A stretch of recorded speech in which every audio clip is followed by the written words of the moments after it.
Hi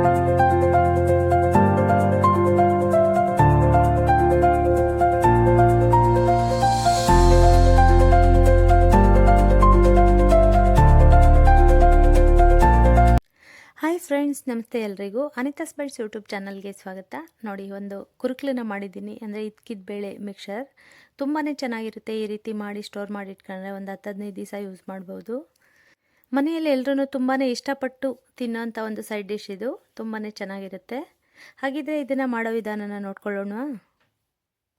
ನೋಡಿ, ಎಲ್ಲ ingredients ready ಇಟ್ಕೊಂಡಿದ್ದೀನಿ. ಇದ್ಕಿದ ಬೇಳೆನ ಇಟ್ಕೊಂಡಿದ್ದೀನಿ. ಹಾಗೆ ಕಡಲೆ ಬೀಜ, ಕಡಲೆ, ಸ್ವಲ್ಪ ಡ್ರೈ ಫ್ರೂಟ್ಸ್ ಎಲ್ಲ ಎತ್ತಿಟ್ಕೊಂಡಿದ್ದೀನಿ. ಈಗ 1 ಬೈ 1 ಎಲ್ಲವನ್ನು ಫ್ರೈ ಮಾಡ್ಕೊಳ್ಳೋಣ. ಈ ರೀತಿ ಮಾಡಿ ಇಟ್ಕೊಂಡ್ರೆ ತುಂಬಾ ಚೆನ್ನಾಗಿರುತ್ತೆ ಮತ್ತು ಹಾಗೆ ಕ್ರಿಸ್ಪಿಯಾಗಿ ಕೂಡ ಇರುತ್ತೆ. ಈಗ ಎಣ್ಣೆನ ಕಾಯಿಸ್ಲಿಕ್ಕೆ ಇಟ್ಟಿದ್ದೀನಿ. ಇದ್ಕಿದ ಬೇಳೆನ ಫ್ರೈ ಮಾಡ್ಲಿಕ್ಕೆ ಹಾಕ್ಕೊಳ್ಳೋಣ.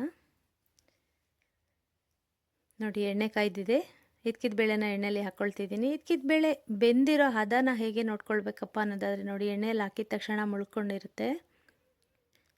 ಕರೆಕ್ಟ್ ಹದ ಅಂದರೆ ಸ್ವಲ್ಪ ಜಾಸ್ತಿ ಬೇಯಿಸಿದ್ರೆ ಕಟಮ್ ಆಗಿಬಿಡುತ್ತೆ, ಸ್ವಲ್ಪ ಕಡಿಮೆ ಬೇಯಿಸಿದ್ರೆ ಮೆತ್ತಗಾಗ್ಬಿಡುತ್ತೆ. ಕರೆಕ್ಟ್ ಹದ ಅಂದರೆ ಇದ್ಕಿದ ಬೇಳೆ ಎಲ್ಲ ಚೆನ್ನಾಗಿ ಫ್ರೈ ಆಗಿಬಿಟ್ಟು ಎಣ್ಣೆಯಲ್ಲಿ ತೇಲಕ್ಕೆ ಶುರುವಾಗುತ್ತೆ. ಆವಾಗ ಪರ್ಫೆಕ್ಟಾಗಿ ಬೆಂದಿದೆ ಅಂತ ಅರ್ಥ. ನೋಡಿ, ನಾನು ತೋರಿಸ್ತಿದ್ದೀನಿ. ಇವಾಗ ಎಣ್ಣೆಯಲ್ಲಿ ಚೆನ್ನಾಗಿ ಮುಳ್ಕೊಂಡಿದೆ ಕಾಳುಗಳೆಲ್ಲ. ಅದನ್ನೆಲ್ಲ ಚೆನ್ನಾಗಿ ತಿರುಗಿಸ್ತಾ ಇರಬೇಕು, ಈವನ್ ಆಗಿ ಫ್ರೈ ಆಗುತ್ತೆ. ಎಣ್ಣೆ ಕಾಯಿಸೋವರೆಗೂ ಗ್ಯಾಸ್ನ ಹೈ ಫ್ಲೇಮಲ್ಲಿ ಇಟ್ಕೊಳ್ಬೇಕು. ಕಾಯ್ದ ನಂತರ ಮೀಡಿಯಮ್ ಫ್ಲೇಮಲ್ಲಿ ಇಟ್ಕೊಂಡು ಇದನ್ನು ಬೇಯಿಸ್ಕೊಳ್ಬೇಕಾಗತ್ತೆ. ಆವಾಗ ಈವನ್ ಆಗಿ ಕರೆಕ್ಟಾಗಿ ಫ್ರೈ ಆಗುತ್ತೆ. ನೋಡಿ, ಎಲ್ಲ ಚೆನ್ನಾಗಿ ಫ್ರೈ ಆಗಿ ಮೇಲೆ ಬರ್ತಾ ಇದೆ. ಈಗ ಲೋ ಫ್ಲೇಮಲ್ಲಿ ಇಟ್ಕೊಂಡು ನೀಟಾಗಿ ಒಂದು 8ರಿಂದ 10 ನಿಮಿಷ ಕರ್ಕೊಳ್ಬೇಕು. ಇದನ್ನ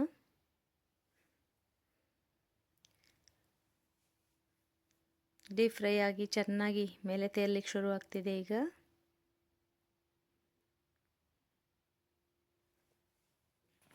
ಅವರೆಕಾಯಿ ಸೀಸನ್ನಲ್ಲಿ ಈ ಥರದ ಕುರುಕ್ಲೆಲ್ಲ ಮಾಡಿ ಇಟ್ಕೊಳ್ಳೋದ್ರಿಂದ ಹೊರಗಡೆಯಿಂದ ತಂದು ತಿನ್ನೋದು ತಪ್ಪುತ್ತೆ ಮತ್ತು ಹೆಲ್ದಿಯಾಗಿ ಕೂಡ ಇರುತ್ತೆ. ಮನೆಯಲ್ಲಿ ಮಕ್ಕಳೆಲ್ಲ ತುಂಬಾ ಇಷ್ಟಪಡ್ತಾರೆ. ಹಾಗಾಗಿ ಈ ಥರದ ಕುರುಕ್ಲೆಲ್ಲ ಮನೆಯಲ್ಲೇ ಮಾಡಿ ಕೊಟ್ಟರೆ ನಮಗೂ ಕೂಡ ಖುಷಿ ಆಗುತ್ತೆ. ಊಟದ ಜೊತೆಗೆ ಇರ್ಬೋದು ಅಥವಾ ಈವ್ನಿಂಗ್ ಸ್ನ್ಯಾಕ್ಸ್ ಥರ ಕೂಡ ಯೂಸ್ ಮಾಡ್ಬೋದು. ಭಾಳ ಚೆನ್ನಾಗಿರುತ್ತೆ. ನೋಡಿ, ಎಲ್ಲ ಚೆನ್ನಾಗಿ ಫ್ರೈ ಆಗಿ ಈಗ ಮೇಲೆ ಬರ್ತಾ ಇದೆ.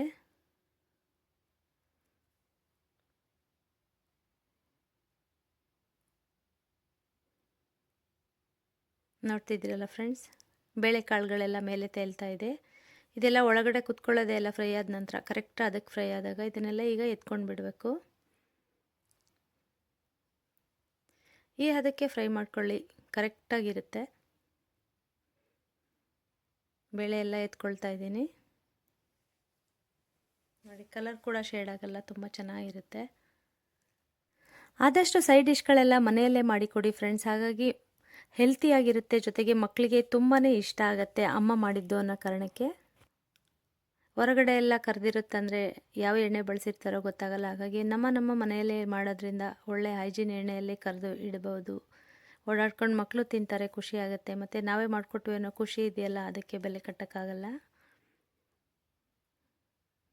ಈಗ ನೆಕ್ಸ್ಟು ಡ್ರೈ ಫ್ರೂಟ್ಸನ್ನು ಕರೆದು ಇಟ್ಕೊಂಡು ಬಿಡ್ತೀನಿ. ಕಡಿಮೆ ಕ್ವಾಂಟಿಟಿ ಇರೋದಲ್ವ ಅದು, ಅದಕ್ಕೋಸ್ಕರ.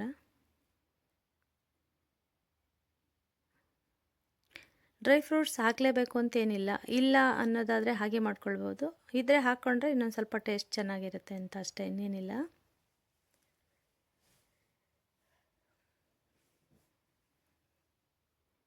ಡ್ರೈ ಫ್ರೂಟ್ಸ್ ಕೂಡ ಚೆನ್ನಾಗಿ ಫ್ರೈ ಆಯಿತು. ಮೊದಲಿಗೆ ದ್ರಾಕ್ಷಿ ಎಲ್ಲ ಎತ್ಕೊಳ್ತಿದ್ದೀನಿ. ಬಾದಾಮಿ ಗೋಡಂಬಿ ತೂಕದ್ದಾಗಿರೋದ್ರಿಂದ ಎಣ್ಣೆಯಲ್ಲೇ ಕುತ್ಕೊಂಡಿರುತ್ತೆ. ನೋಡಿ, ಎಲ್ಲ ಚೆನ್ನಾಗಿ ಫ್ರೈ ಆಗಿದೆ. ಇದನ್ನು ಕೂಡ ಎತ್ತಿಟ್ಕೊಳ್ತಿದ್ದೀನಿ. ಎಲ್ಲವನ್ನು ಹಿಂಗೆ ಫ್ರೈ ಮಾಡಿ ಸಪ್ರೇಟ್ ಎತ್ತಿಟ್ಕೊಳ್ಬೇಕು. ಈಗ ನಾನು ಶೇಂಗಾ ಬೀಜನ ಹಾಕ್ಕೊಳ್ತಿದ್ದೀನಿ. ಆದಷ್ಟು ಜಾಸ್ತಿ ಕ್ವಾಂಟಿಟಿನ ಹಾಕ್ಕೊಳ್ತೀನಿ. ಇದನ್ನು 2 ಸಾರಿ ಫ್ರೈ ಮಾಡ್ಕೊಳ್ತೀನಿ. ಯಾಕಂದರೆ ಜಾಸ್ತಿ ಕ್ವಾಂಟಿಟಿ ಹಾಕ್ಕೊಳ್ಳೋದ್ರಿಂದ ಟೇಸ್ಟು ಸೂಪರಾಗಿರುತ್ತೆ, ಜೊತೆಗೆ ಜಾಸ್ತಿ ಕ್ವಾಂಟಿಟಿ ಆಗುತ್ತೆ ಮನೆಗೆ, ಒಂದು 10-15 ದಿನ ತಿನ್ನೋವಷ್ಟು. ಹಾಗಾಗಿ ನಾನು ಕಡಲೆ ಬೀಜನ ಜಾಸ್ತಿ ಕರಿತಿದ್ದೀನಿ. ಹಾಗೆ ಕೂಡ ಹಾಕ್ಕೊಳ್ಬೋದು. ನಾನು ಸಿಪ್ಪೆ ಬಿಡಿಸಿ ಮಿಕ್ಸ್ ಮಾಡ್ತಿದ್ದೀನಿ. ಹಾಗಾಗಿ ತುಂಬಾ ಸೂಪರಾಗಿತ್ತು ಕಾಂಬಿನೇಷನು.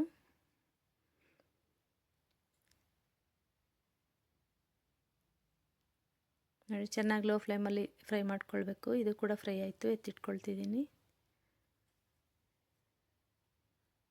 ಈ ಥರ ಸಪ್ರೇಟು ಜಾಲರಿಯಲ್ಲಿ ಎತ್ತಿಟ್ಕೊಳ್ಳೋದ್ರಿಂದ ಎಣ್ಣೆ ಅಂಶ ಏನೇ ಇದ್ರೂ ಚೆನ್ನಾಗಿ ನೀಟಾಗಿ ಸೋರಿಕೆ ಆಗುತ್ತೆ.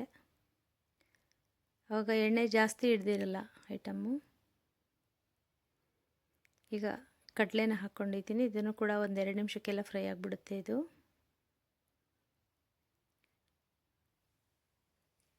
ನೋಡಿ ಕಡಲೆ ಫ್ರೈ ಆಯಿತು, ಎತ್ತಿಟ್ಕೊಂಡೆ. ಹಾಗೆ ಸ್ವಲ್ಪ ಅವಲಕ್ಕಿನ ಹಾಕ್ಕೊಳ್ಳೋಣ ಅಂದ್ಬಿಟ್ಟು ಪೇಪರ್ ಅವಲಕ್ಕಿನ ಹಾಕ್ಕೊಂಡೆ ನಾನು. ಫಸ್ಟ್ ಟೈಮ್ ಪೇಪರ್ ಅವಲಕ್ಕಿ ಹಾಕಿದ್ದು. ಇನ್ನು ದೊಡ್ಡದಾಗಿ ಎಕ್ಸ್ಪೆಂಡ್ ಆಗುತ್ತೆ ಅಂತ ಎಕ್ಸ್ಪೆಕ್ಟ್ ಮಾಡಿದ್ದೆ, ಇಲ್ಲ ಇದು ಚಿಕ್ಕದಾಗೇ ಇತ್ತು. ಹಾಗಾಗಿ ಮಾಮೂಲಿ ಉಪ್ಪಿಟ್ಟು ಮಾಡೋ ಅವಲಕ್ಕಿ ಬೇಕಾದ್ರೂ ಹಾಕ್ಕೊಳ್ಬೋದು, ಅದು ಕೂಡ ಚೆನ್ನಾಗಿ ಎಕ್ಸ್ಪೆಂಡ್ ಆಗುತ್ತೆ. ಅವಲಕ್ಕಿ ಕಡಲೆ ಎಲ್ಲ ತುಂಬ ಬೇಗ ಫ್ರೈ ಆಗೋಂಥದ್ದು, 1.5-2 ನಿಮಿಷಕ್ಕೆಲ್ಲ ಫ್ರೈ ಆಗಿಬಿಡುತ್ತೆ. ಎಲ್ಲವನ್ನು ಫ್ರೈ ಮಾಡಿಕೊಂಡೆ. ನೆಕ್ಸ್ಟು ಒಟ್ಟಿಗೆ ಒಂದು ಫ್ರೈ ಮಾಡ್ಕೊಳ್ಳೋ ಹದ ಇರುತ್ತಲ್ಲ ನೋಡಿ, ಅದು ಸೂಪರಾಗಿರುತ್ತೆ. ಸ್ವಲ್ಪ ಎಣ್ಣೆನ ಇಟ್ಬಿಟ್ಟು ನಮಗೆ ಎಷ್ಟು ಬೇಕೋ ಅಷ್ಟು ಕ್ವಾಂಟಿಟಿನ ಬೆಳ್ಳುಳ್ಳಿ ಹಾಕ್ಕೊಳ್ಬೋದು. ಅಂದರೆ 4-5 ಬೆಳ್ಳುಳ್ಳಿ ಗಡ್ಡೆನ ಹಾಕ್ಕೊಂಡ್ರೆ ತುಂಬಾ ಚೆನ್ನಾಗಿರುತ್ತೆ. ಬೆಳ್ಳುಳ್ಳಿ ಇಷ್ಟ ಇಲ್ಲದೇ ಇರೋರು ಹಾಕ್ಕೊಳ್ಳೋದೇನು ಬೇಡ. ಹಾಗೆ ಹಸಿ ಕರಿಬೇವು ಜೊತೆಗೆ ಒಣಮೆಣಸಿನ್ಕಾಯಿನ ಹಾಕಿ ಫ್ರೈ ಮಾಡ್ಕೊಳ್ತಿದ್ದೀನಿ. ಇದು ಎಷ್ಟು ಚೆಂದ ಫ್ರೈ ಆಗುತ್ತೋ ಅಷ್ಟು ಕ್ರಿಸ್ಪಿಯಾಗಿರುತ್ತೆ, ಚೆಂದ ಇರುತ್ತೆ ಕುರುಕ್ಲು ತಿನ್ನೋಕ್ಕೆ. ಒಂದು ಪಿಂಚ್ ಅರಿಶಿನ ಕೂಡ ಸೇರಿಸ್ಕೊಂಡಿದ್ದೀನಿ. ನೋಡಿ ಎಲ್ಲ ಚೆನ್ನಾಗಿ ಫ್ರೈ ಆಗಿದೆ. ಇವಾಗ ನಾನು ಕರೆದಿಟ್ಕೊಂಡಿರೋಂಥ ಎಲ್ಲ ವಸ್ತುಗಳನ್ನ ಹಾಕ್ಕೊಳ್ತಿದ್ದೀನಿ. ಅಂದರೆ ಮೊದಲಿಗೆ ಕಡಲೆ ಬೀಜನ ಹಾಕ್ಕೊಂಡೆ, ಹಾಗೆ ಇದ್ಕಿದ ಬೇಳೆನ ಹಾಕ್ಕೊಳ್ತಿದ್ದೀನಿ. ನೋಡಿ ಕಡಲೆ ಬೀಜ ಡಬಲ್ ಕ್ವಾಂಟಿಟಿ ಇದೆ, ಜಾಸ್ತಿ ಕ್ವಾಂಟಿಟಿ ಇರಲಿ ಅನ್ನೋಕ್ಕೋಸ್ಕರ ನಾನು ಹಾಕ್ಕೊಂಡಿದ್ದೆ. ಸಿಪ್ಪೆ ತೆಗೆದು ಹಾಕ್ಕೊಂಡಿದ್ದೀನಿ. ಹಾಗೆ ಕಡಲೆನೂ ಸೇರಿಸ್ಕೊಳ್ತಿದ್ದೀನಿ, ಅವಲಕ್ಕಿ.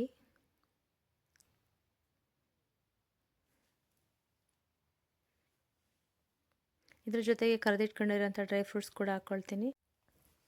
ಬೇಕಿದ್ರೆ ಕೊಬ್ಬರಿನೂ ಕೂಡ ಸಣ್ಣಗೆ ಸ್ಲೈಸ್ ಮಾಡಿ ಹಾಕ್ಕೊಳ್ಬೋದು. ನಾನು ಕೊಬ್ಬರಿ ಏನೂ ಹಾಕ್ತಾಯಿಲ್ಲ. ಇದಿಷ್ಟನ್ನು ಚೆನ್ನಾಗಿ ಮಿಕ್ಸ್ ಮಾಡ್ಕೊಳ್ಬೇಕು ನಿಧಾನಕ್ಕೆ. ಗ್ಯಾಸನ್ನು ತುಂಬಾ ಲೋ ಫ್ಲೇಮಲ್ಲೇ ಇಟ್ಕೊಂಡಿರಬೇಕಾಗತ್ತೆ. ಎಲ್ಲವೂ ಆಲ್ರೆಡಿ ಫ್ರೈ ಆಗಿರೋವಂಥದ್ದೇ.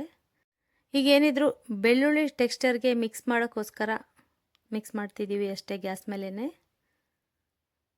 ಸ್ಟವ್ ಮೇಲೆ ಇಟ್ಕೊಂಡು ಮಿಕ್ಸ್ ಮಾಡೋದ್ರಿಂದ ಚೆನ್ನಾಗಿ ಸೆಟ್ ಆಗುತ್ತೆ, ಆ ಕಾರಣಕ್ಕೋಸ್ಕರ.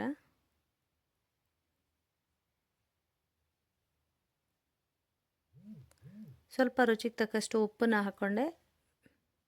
ಸ್ವಲ್ಪ ಖಾರ ಚೆನ್ನಾಗಿರಲಿ ಅಂದ್ಬಿಟ್ಟು ಅಚ್ಚ ಖಾರದ ಪುಡಿನ ಹಾಕ್ಕೊಳ್ತಿದ್ದೀನಿ.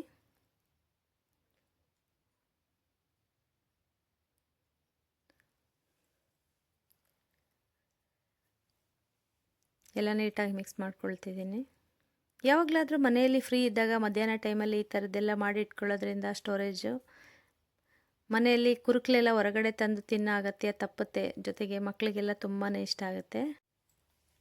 ಜೊತೆಗೆ ಈ ಟ್ರಿಕ್ಕನ್ನು ಫಾಲೋ ಮಾಡಿಬಿಟ್ರಂತೂ ಎಣ್ಣೆ ಅಂಶ ಸ್ವಲ್ಪನೂ ಇರಲ್ಲ, ತುಂಬಾ ಕ್ರಿಸ್ಪಿಯಾಗಿರುತ್ತೆ, ಹೆಲ್ದಿಯಾಗಿರುತ್ತೆ.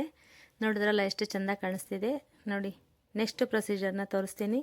ಇದನ್ನು ನೀಟಾಗಿ ಮಾಡಿ ಸ್ಟೋರೇಜ್ ಮಾಡಿ ಇಟ್ಕೊಳ್ಬೇಕು. ನೋಡಿ, ಒಂದು ಜಾಲರಿನ ಇಟ್ಕೊಂಡು ಅದಕ್ಕೆ ನಾನು 1-2 ಟಿಶ್ಯೂನ ಹರಡ್ಕೊಳ್ತಿದ್ದೀನಿ. ಈಗ ಕರೆದಿರೋ ಅಂಥ ಅಂದರೆ ಎಣ್ಣೆಲಿ ಫ್ರೈ ಮಾಡಿರೋ ಅಂಥ ಇದ್ಕಿದ ಬೇಳೆ ಫ್ರೈನ ಎಲ್ಲ ಅದರಲ್ಲಿ ನೀಟಾಗಿ ಹರಡ್ಕೊಳ್ಬೇಕು.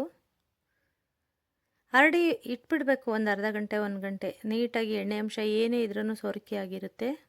ತೋರಿಸ್ತೀನಿ ನಾನು. ನೋಡಿ, ನೋಡಲಿಕ್ಕೆ ಡ್ರೈ ಆಗಿ ಕಾಣಿಸಿದ್ರು ಕೂಡ ಎಣ್ಣೆ ಅಂಶ ಇರುತ್ತೆ ಅದರಲ್ಲಿ. ಮೇಲೆ ಕೂಡ 1-2 ಟಿಶ್ಯೂನ ಹಾಕ್ಕೊಳ್ತಿದ್ದೀನಿ. ಮೇಲ್ಗಡೆ ಅಂಶ ಇದ್ರೂ ಹೀರ್ಕೊಳ್ಳುತ್ತೆ. ಹಾಗೆ ಆ ಮೆಸ್ಸಲ್ಲಿ ನೀಟಾಗಿ ಎಣ್ಣೆ ಅಂಶ ಇರೋದೆಲ್ಲ ಇಳ್ಕೊಂಡಿರುತ್ತೆ. ತುಂಬಾ ಚೆನ್ನಾಗಿ ಡ್ರೈಯಾಗಿ ಕ್ರಿಸ್ಪಿಯಾಗಿರುತ್ತೆ. ಈ ವಿಧಾನನೇ ಫಾಲೋ ಮಾಡಿ ಫ್ರೆಂಡ್ಸ್. ನೋಡಿ ಎಷ್ಟು ಎಣ್ಣೆ ಇಳ್ಕೊಂಡಿದೆ. ನೋಡಿದ್ರಲ್ಲ ಫ್ರೆಂಡ್ಸ್, ಎಣ್ಣೆ ಎಷ್ಟೊಂದು ಬಿಟ್ಕೊಂಡಿದೆ ಅಂತ. ಹಾಗಾಗಿ ಎಣ್ಣೆಯಲ್ಲಿ ಡೀಪ್ ಫ್ರೈ ಏನು ಮಾಡ್ತೀರಾ ಅದನ್ನು ಈ ರೀತಿ ಟಿಶ್ಯೂಲ್ಲಿ ಹರಡ್ಬಿಟ್ಟು ಆನಂತರ ಡಬ್ಬದಲ್ಲಿ ಸ್ಟೋರ್ ಮಾಡಿ ಇಟ್ಕೊಳ್ಳಿ. ಆವಾಗ ತುಂಬಾ ಕ್ರಿಸ್ಪಿಯಾಗಿರುತ್ತೆ, ಜೊತೆಗೆ ಎಣ್ಣೆ ಅಂಶ ಕಡಿಮೆ ಆಗಿರುತ್ತೆ. ನೋಡ್ತಿದ್ದೀರಲ್ಲ, ಇದ್ಕಿದ ಬೇಳೆ ಫ್ರೈ ನಿಮಗೆಲ್ಲ ಇಷ್ಟ ಆಗಿದೆ ಅಂತ ಭಾವಿಸ್ತೀನಿ. ಈ ವಿಡಿಯೋ ನಿಮ್ಗೆ ಇಷ್ಟ ಆಗಿದ್ರೆ ನನಗೊಂದು ಲೈಕ್ ಕೊಟ್ಟು ನನ್ನ ಚಾನಲ್ನ ಸಬ್ಸ್ಕ್ರೈಬ್ ಮಾಡಿಕೊಂಡು ವೀಡಿಯೋಸ್ನ ನೋಡಿ ಫ್ರೆಂಡ್ಸ್. ನೀವು ಕೂಡ ಇದೇ ರೀತಿ ಮಾಡಿ ಹೇಗೆ ಬಂತು ಅಂತ ಕಾಮೆಂಟ್ಸ್ ಹಾಕಿ ತಿಳಿಸೋದನ್ನ ಮರಿಬೇಡಿ ಫ್ರೆಂಡ್ಸ್. ಹಾಗಿದ್ರೆ ಈ ವಿಡಿಯೋ ನಿಮಗೆಲ್ಲ ಇಷ್ಟ ಆಗಿದೆ ಅಂತ ಇಷ್ಟ ಆಗಿದೆ ಅಂತ ಅಂದ್ಕೊಂಡು ನಾನು ಖುಷಿಯಿಂದ ವಿಡಿಯೋನ ಮುಗಿಸ್ತಾ ಇದ್ದೀನಿ. ಧನ್ಯವಾದಗಳು ಫ್ರೆಂಡ್ಸ್.